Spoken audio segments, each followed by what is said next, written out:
আমার ভাইটিকে শুধু আঘাত করেনি, মৃত্যু নিশ্চিত হওয়ার পরেও তাকে আঘাত করেছে এবং তাকে ছুরি দিয়ে আঘাত করেছে। তো আমরা আমাদের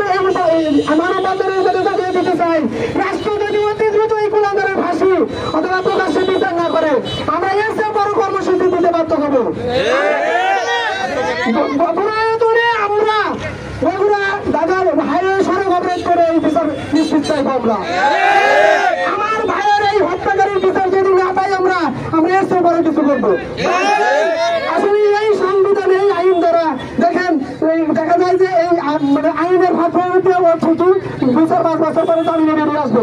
আমরা এরকম বিচার চাই না, চাই আল্লাহর আইন, কোরআনে যেটা লেখা আছে বিচার তার প্রকাশ্যে আরেকজনের হত্যা করতে হবে। এই গুণাগার যেহেতু ধরা পড়েছে অতি দ্রুত এর বিচার নিশ্চিত করে আমাদের পরিবারের সবাইকে, সবাই ভালো থাকবেন। অনেক কথা বললেন, ক্ষমা করে দেবেন।